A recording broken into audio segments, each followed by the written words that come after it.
नमस्कार दोस्तों, स्वागत है आप लोग का आपके अपने YouTube चैनल शशि क्लासेस में। मैं आशुतोष पांडे पुनः उपस्थित हूँ आप लोग बीच एक नई वीडियो के साथ। इस वीडियो में हम जानेंगे भारत के राष्ट्रपति के बारे में। जी हाँ, प्रेसिडेंट ऑफ इंडिया। इससे पहले की पॉलिटी की क्लास में हमने जाना था लोकसभा तथा राज्यसभा, उनके पदासीन अधिकारियों के बारे में और सीटों और तमाम टॉपिक के बारे में हमने वहां पे जाना था। आप वीडियो को जाके प्लेलिस्ट से देख सकते हैं, उसका लिंक डिस्क्रिप्शन बॉक्स में, आप उसे भी चेक कर सकते हैं, क्योंकि जब आप उसे देखेंगे तब आपको राष्ट्रपति की ये टॉपिक देखने में काफी इंटरेस्ट, काफी मजा आएगा। जी हाँ, अब देखिए हम राष्ट्रपति जानने से पहले जान लेते हैं राष्ट्रपति किस अनुच्छेद के तहत हम पढ़ते हैं। राष्ट्रपति को हम अनुच्छेद 52 से 61 के तहत हम इनके बारे में पढ़ते हैं और अनुच्छेद 52 से 151 तक जो है हमारा भाग अनुच्छेद का भाग 5 है, जिसमें संघ का उल्लेख किया गया है। जी आप समझ गए, अनुच्छेद का भाग 5 है वो 52 से 51 तक, 151 तक है। 151 तक उसमें संघ का उल्लेख किया गया है। संघ का उल्लेख में 52 से 61 तक में राष्ट्रपति का उल्लेख किया गया है। ठीक, अब चलिए जानते हैं राष्ट्रपति के बारे में। राष्ट्रपति जो है भारत का प्रथम नागरिक होता है, वो संवैधानिक प्रधान होता है, वो कार्यपालिका का नाम मात्र का प्रमुख होता है। मैंने आपको पहले मेरी बात ध्यान से सुनिएगा, कार्यपालिका का नाम मात्र का प्रमुख होता है। उसका वास्तविक प्रमुख कौन होता है?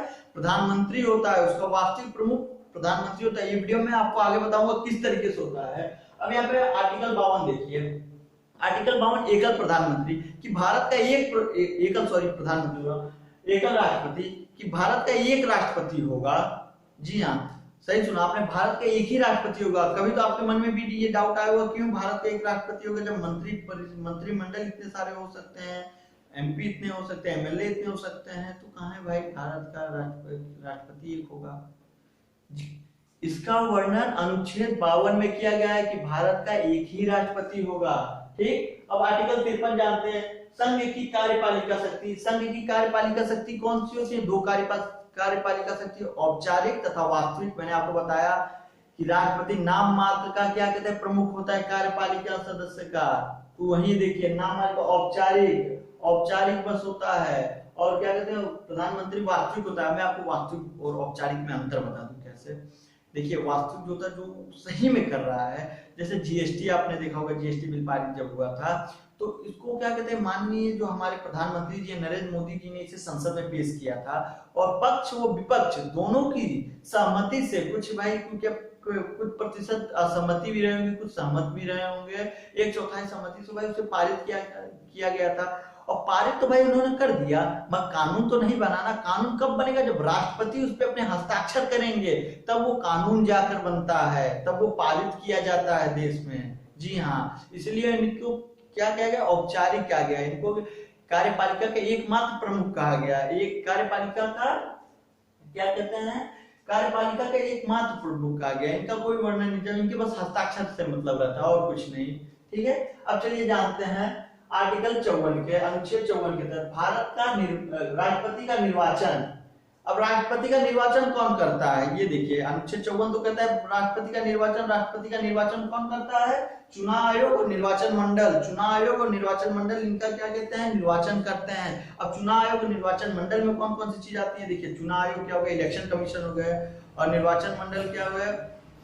आपका निर्वाचन मंडल हो गया क्या कहते हैं? Election council.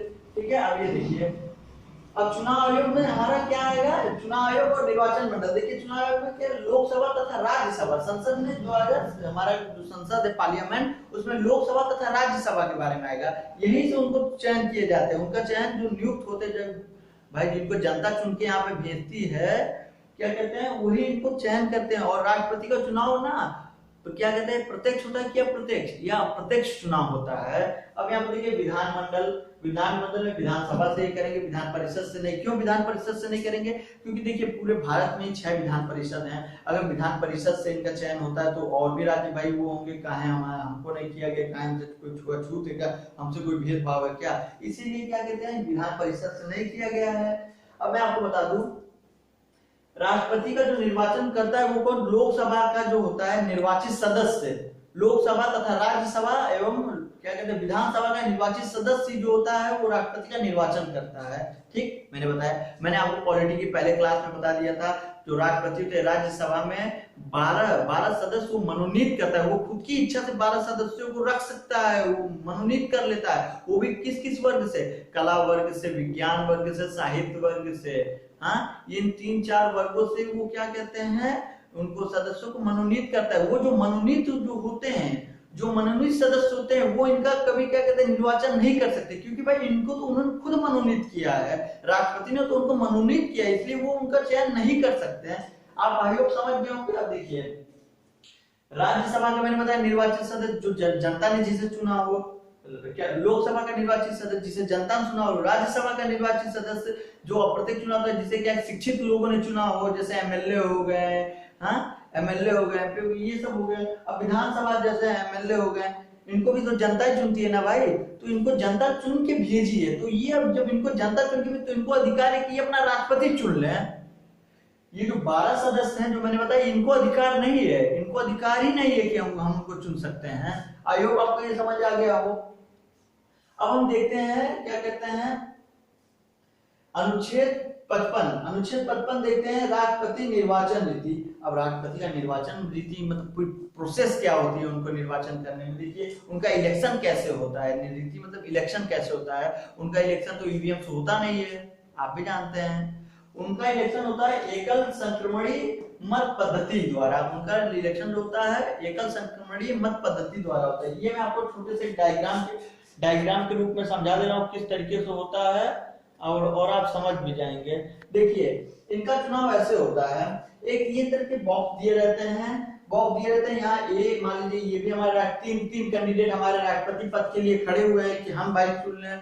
जैसे कि अब हमारी अभी श्रीमती द्रौपदी मुर्मू जी हैं, ए वो खड़ी हुई है, दूसरा कोई और मान लीजिए कोई भी खड़ा हुआ है, किसी को भी आप मान लीजिए, मैं जेपी नड्डा कोई मान लेता हूँ, तीसरा मान लेता हूँ योगी आदित्यनाथ खड़े हुए हैं राष्ट्रपति पद के लिए। अब देखिए इसमें देखा जाता है कि सर्वाधिक वोट किसको दिया गया है, इसी वजह से उनको चुना जाता है। देखिए ए को क्या है, मान लीजिए ए को एक सदस्य आया लोकसभा या राज्यसभा से, उसने चुन लिया कि भाई पहले नंबर का जो है वही होना चाहिए, तो उन्होंने अपना मत दे दिया। दूसरे नंबर का है, उन्होंने भी अपना मत दे दिया। तीसरे नंबर का जो है उन्होंने क्या कहते हैं सोचा बी को हम दे देते हैं, भाई बी हमारे लिए सबसे श्रेय। भाई अपनी अपनी पसंद है, जो जिसको निर्वाचित कर, जो क्या कहते हैं नियुक्त करना चाहे, निर्वाचित करना चाहे। फिर तीसरा है, फिर सोचा नहीं हमारे लिए तो यही सबसे बढ़िया है, तो यहाँ पे सबसे ज्यादा मत किसको मिले, ए को। 1 2 3 लोगों ने उसे नंबर 1 की प्रेफरेंस दी, 3 लोगों ने। तो यहाँ पे हमारा ए जो होगा वो क्या बनेगा, राष्ट्रपति। अब इसी बीच क्या होता है, देखिए इसी बीच में क्या होता है, कभी कल टाई हो जाता है, कभी कल ये टाई हो जाता है। मान लीजिए 3 लोगों ने सोचा ए बने, 3 लोगों ने सोचा हमारा दूसरा बने, ठीक है, पहला दूसरा। तो यहाँ पे क्या होगा, तो यहाँ पर एक फिर से यहाँ पे भाई चुनाव रद्द नहीं किया जाएगा, फिर से वही काउंटिंग करी जाएगी। तो यहाँ पे जब फिर से काउंटिंग की जाएगी तो देखिए ए को, देखिए पहले ए को एक लोगों ने प्रेफरेंस दिया कि वो ए मेरा प्रधान क्या कहते हैं राष्ट्रपति होना चाहिए। दूसरे सदस्य ने बोला कि वो मेरा राष्ट्रपति होना चाहिए। अब तीसरे ने बोला कि क्या मेरा बी होना चाहिए, चौथे ने भी बोला मेरा बी होना चाहिए। तो यहाँ तो मैच टाई हो गया, बात यहाँ तो फंस गई। तो यहाँ पर देखे जाएंगे कि जो दूसरे सदस्य आए थे सबसे ज्यादा मत किसको मिला है इसमें। देखिए बी जो प्रेफरेंस आया बी, उसने उसको एक ही दूसरा जो था, दूसरे नंबर के जो सदस्य थे उन्होंने उसको दूसरा स्थान दिया, बी को दूसरा, जो कि यहाँ पे ए को 2 स्थान मिले हैं, 1 1 2 2। तो इसी हिसाब से जो हमारा ए होगा वही क्या कहते हैं राष्ट्रपति चुना जाएगा, ठीक है। अब राष्ट्रपति चुना जाएगा, ये थोड़ा सा मतलब फंसाने वाला सब टॉपिक है। आई होप आपको इस डायग्राम की मदद से क्लियर हुआ हो। अब यहाँ पे देखिए आज तक कभी ऐसा नहीं हुआ है कि आज तक कभी टाई हुआ हो, मगर एक जो थे हमारे वीवी गिरी जी जो थे राष्ट्रपति पद के उम्मीदवार जो थे भाई निर्वाचित थे, उनके समय में ये हुआ था, तब ये टाई किया गया था। तो इसी प्रकार जो थी फिर मतगणना की गई थी, एकल संक्रमणी मत पद्धति द्वारा की गई थी। चलिए हम जानते हैं अगले अनुच्छेद 56 को। चलिए देखते हैं आर्टिकल 56। देखिए अनुच्छेद 56 क्या कहते हैं, राष्ट्रपति का कार्यकाल कितने सालों का होगा। तो जाहिर सी बात है राष्ट्रपति का कार्यकाल 5 सालों का होता है, आप भी जानते हैं। तो राष्ट्रपति का जो कार्यकाल होता है वो उनके शपथ ग्रहण के बाद से जोड़ा जाता है। शपथ ग्रहण के बाद से उनका कार्यकाल कितने सालों का होगा, 5 सालों का होगा। अब आर्टिकल हमारा 57 क्या कहता है, 57 पुनर्निर्वाचन के लिए पात्रता, पुनर्निर्वाचन के लिए पात्रता, ठीक है। अब देखिए एक बार बनने के बाद भी दोबारा राष्ट्रपति बन सकते हैं, ये हमारा आर्टिकल कौन सा कहता है, 57। आर्टिकल 57 कहता है कि जो एक बार राष्ट्रपति बन चुका है वो फिर दोबारा राष्ट्रपति बन सकता है, ठीक। और देखिए बनने में क्या है कि वो नहीं कि इसका मतलब ये नहीं कि दोबारा पहले बार बना है तो दोबारा वैसे, उसके लिए भी पूरा प्रोसीजर होगा, उसके लिए भी उसको क्या कहते हैं, उस सदस्यों को उसको क्या कहते हैं, निर्वाचन कर उसका चयन करना पड़ेगा, ठीक। अब जानते हैं, देखिए जो हमारे क्या डॉक्टर राजेंद्र प्रसाद थे वो 2 बार राष्ट्रपति रह चुके थे, ठीक है, क्योंकि उनको आर्टिकल 57 के तहत पुनर्निर्वाचन के लिए क्या था, उनके पास क्या रूलिंग थी, उनके पास अधिकार था कि हम भाई बन सकते हैं भाई, उनको क्या कहते हैं सदस्यों ने उनको भाई माना कि हाँ दोबारा बन जाए, ठीक है, तो उनको बनाया। अब हमारा आर्टिकल 58 राष्ट्रपति पद की योग्यता। अब राष्ट्रपति पद जो है भाई छोटा मोटा पद तो है नहीं, भारत का सर्वोच्च क्या कहते हैं तीनों सेनाओं का सर्वोच्च कमांडर है, कमांडर ऑफ चीफ है, भारत का प्रथम नागरिक है, संवैधानिक प्रधान है, तो भाई ऐसे ऐसी तो बात है नहीं। उसकी क्या कहते हैं योग्यता क्या होगी, देखिए भारत का नागरिक हो, सभी भारत के नागरिक का ही भारत का नागरिक रहेगा तभी तो राष्ट्रपति बनेगा भारत का। कम से कम उसकी आयु जो होनी चाहिए 35 वर्ष होनी चाहिए, पागल ना हो, क्या पागल ना हो, और लाभ के पद पे ना हो। देखिए पागल का यहाँ पे मतलब है मंद बुद्धि ना हो, दिमागी संतुलन उसका ना खराब हो, और लाभ के पद पे माने कोई सरकारी नौकरी ना हो, लाभ के पद सीधे सरकारी नौकरी ना हो, ठीक है। अगर ये चारों चीज नहीं है तो उसके पास क्या कहते हैं उसके पद की योग्यता जो होगी, राष्ट्रपति पद की योग्यता यही 4 चीज मांगती है, भारत का नागरिक हो, 35 वर्ष आयु हो, पागल ना हो, और लाभ के पद पे ना हो। ये आर्टिकल 58 की तरफ से आ गया। देखिए इसमें आर्टिकल 58 में थे निर्वाचन मंडल। अब भाई बनने में योग्यता तो होगी, बनने के लिए क्या होगा, देखिए तो मैंने आपको पहले ही बताया था आगे वीडियो में कि बनने के लिए उन्हें 50 एमपी से क्या कहते हैं प्रस्ताव लेना पड़ेगा, 50 एमपी से अनुमोदक यानी लिखित लेके देना पड़ेगा, संसद में उनको पारित करना पड़ेगा। भाई जिसकी पहुंच 100 एमपीओ से रहेगी, भाई 100 क्या कहते हैं 100 सदस्यों से 100 एमपीओ से रहेगी, वही तो भाई बन सकता है। हाँ तो देखिए 50 एमपी जो होंगे प्रस्ताव देंगे, वो कहाँ देंगे, मान लीजिए लोकसभा के 50 हैं तो लोकसभा के जो 50 एमपी 1/4 हिस्सा 1/4 सहमति के साथ वो क्या कहते हैं संसद में पारित करेंगे कि भाई इनको बनना चाहिए, और वही 50 लिखित देंगे अपने हस्ताक्षर करके कि ये जो है भाई हमारे राष्ट्रपति बनने चाहिए। जैसे लोकसभा ने दे दिया तो लोकसभा के बाद क्या होगा, लोकसभा में तो भाई मान लीजिए लोकसभा के 50 जो थे एमपी उन्होंने दे दिया, अब यही क्या कहते हैं राज्यसभा में भी देंगे, तो राज्यसभा के जो 50 सदस्य होंगे वो भी 1/4 बहुमत 1/4 बहुमत से जो होगा वो जब आगे जाएगा वो भी 1/4 बहुमत अपनी दे दिए, लोकसभा से भी मिल गई, राज्यसभा से भी 1/4 बहुमत मिल गई, और विधानसभा से भी 1/4 बहुमत अगर मिल गई तो उनका बनना पक्का है भाई। क्योंकि भाई जब उनको इतने भाई सदस्य जानेंगे, उतने सदस्य उनको चाहेंगे कि ये बन जाए, तो भाई बनना तो निश्चित है, जनता जिसको चाह जाएगी बना देगी, उसी हिसाब से सदस्य जिसको चाह जाएंगे उसको बना देंगे, ठीक है। आपके अंदर योग्यता ये रहनी चाहिए, आप बन सकते हैं, ठीक है। अब आर्टिकल 59 देखिए क्या कहता है, राष्ट्रपति पद के लिए शर्तें। भाई राष्ट्रपति बन तो गए, राष्ट्रपति पद तो ले लिया भाई, उसकी कुछ शर्तें तो होंगी, हाँ तभी आप बन सकते हैं। राष्ट्रपति बनने से पहले आपको 15,000 जमानत राशि देनी पड़ती है, सिक्योरिटी देनी पड़ती है, सिक्योरिटी अमाउंट 15,000 का। पागल ना हो, फिर यहाँ पागल ना हो, देखिए पागल ना होने से मतलब इसका क्या होता है कि कहते हैं उसका दिमागी संतुलन ना खराब हो, उसका दिमागी संतुलन खराब हो, दिवालिया ना हो। दिवालिया मतलब क्या कहते हैं जितनी उसकी आय है उससे ज्यादा उस पर कर्जा ना हो, जैसे कि हमारे नीरव मोदी हो गए, विजय माल्या हो गए, ये सब क्या कहते हैं दिवालिया इनको घोषित कर दिया गया है क्योंकि इनकी आय कम, वो बैंक से ज्यादा कर्ज ले चुके थे, वो कर्ज में डूबे हुए थे, उसी हिसाब से दिवालिया ना, दिवालिया का अर्थ ये होता है। अब हम जानते हैं आर्टिकल क्या कहते हैं 69 हमारा क्या कहते हैं 69 आर्टिकल 59 अब 60 और 61 के बारे में जानते हैं बाकायदे, ठीक है। चलिए देखते हैं आर्टिकल 16 अनुच्छेद 60 राष्ट्रपति द्वारा शपथ। अब देखिए राष्ट्रपति द्वारा शपथ इन्हें कौन दिलाता है, आप भी जानते हैं कि सर्वोच्च न्यायालय के मुख्य न्यायाधीश इन्हें शपथ दिलाते हैं, ठीक है। और सर्वोच्च न्यायालय के मुख्य न्यायाधीश को कौन शपथ दिलाते हैं, राष्ट्रपति शपथ दिलाते हैं, ये आपको मालूम होगा। राष्ट्रपति को शपथ सर्वोच्च न्यायालय के मुख्य न्यायाधीश दिलाते हैं। अगर वो कभी ऐसा इनकेस ऐसा हो कि वो अनुपस्थित हो तब क्या होगा, तो सर्वोच्च न्यायालय के जो वरिष्ठ न्यायाधीश होंगे या बुजुर्ग न्यायाधीश होंगे वो इन्हें शपथ दिलाएंगे, ठीक है। शपथ का कार्य सिलसिला रुकेगा नहीं, ये ऐसा नहीं कि आज मुख्य न्यायाधीश नहीं आया तो आज शपथ ही नहीं दिलाई जाएगी, नहीं, उसमें जो वरिष्ठ जो बुजुर्ग होंगे वो इन्हें शपथ दिलाएंगे। अब देखिए आर्टिकल 61 राष्ट्रपति पर महाभियोग, ये सबसे इंपॉर्टेंट है। राष्ट्रपति पर महाभियोग कब लगता है और इसे कैसे हटाया जाता है। देखिए संसद के किसी भी सदन द्वारा महाभियोग लगाया जा सकता है। संसद का कोई भी सदन राष्ट्रपति पे महाभियोग लगा सकता है। अब मैं कंडीशन भी बताऊंगा कैसे लगा सकता है। लोकसभा भी लगा सकती है, राज्यसभा भी, विधानसभा भी, ठीक है, लगा सकती है।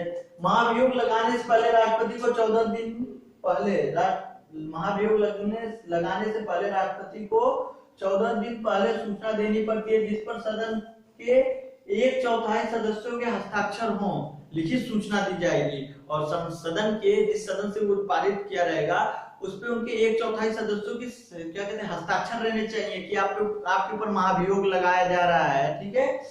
2 हफ्ते पहले। आप देखिए तीसरा मामला, संसद की जिस भी सदन द्वारा सदन प्रस्ताव पारित हो, मान लीजिए लोकसभा से पारित हो गया, जब लोकसभा से पारित हो गया तो वहां क्या कहते हैं 25%, मान लीजिए लोकसभा से पारित हो तो वहां के 25% सदस्य जो है उस पर पूर्ण बहुमत दें, 25% सदस्य जो है उस पर बहुमत दें, ठीक है। ये हमारे लोकसभा से 25% बहुमत मिल गई तो ये राज्यसभा में जाएगा, तो राज्यसभा की भी जब क्या कहते हैं सदस्य 25% बहुमत देंगे तब जाके कहीं राष्ट्रपति को उनके पद से हटाया जा सकता है। ये लिखा है देखिए, संसद के जिस भी सदन द्वारा प्रस्ताव पारित हो उस सदन के 25% सदस्य प्रस्ताव को बहुमत में हो, उसके बाद दूसरे सदन में भी वो 25% सदस्य बहुमत में हो, तब जाकर राष्ट्रपति को उनके पद से हटाया जा सकता है, अन्यथा नहीं हटाया जा सकता। मान लीजिए लोकसभा की 25% बहुमत है, उन्होंने दे दिया, राज्यसभा ने बस हम देंगे ही नहीं, तब नहीं हटाया जाएगा। जब दोनों सदन जैसे मान लीजिए लोकसभा, राज्यसभा, वो क्या कहते हैं विधानसभा में भी जाके जब ये तीनों सदनों से ये के बहुमत से जब ये बिल पास होगा, जब ये प्रस्ताव पास होगा तब जाके राष्ट्रपति को कहीं आप हटा सकते हैं। आई होप आपको वीडियो अच्छी लगी तो वीडियो को लाइक करें, ज्यादा से ज्यादा शेयर करें। इसकी अगली वीडियो में हम जानेंगे राष्ट्रपति की शक्तियों और अधिकारों के बारे में। वीडियो काफी लंबा हो जाएगा जिससे आप सबका क्या कहते हैं देखने में उतना इंटरेस्ट नहीं रहता है, ठीक है। इसलिए मैं शॉर्ट वीडियो रखता हूँ, शॉर्ट वीडियो आपको कॉन्सेप्ट क्लियर करने के लिए, और आप जानिए और इसे पढ़िए। देखिए कहते हैं, आपने सुना होगा कि शिक्षा बांटने से ही बढ़ती है। आप इस वीडियो को जितना ज्यादा शेयर करेंगे उतना आपकी शिक्षा बढ़ेगी। तब तक के लिए जय हिंद, जय भारत।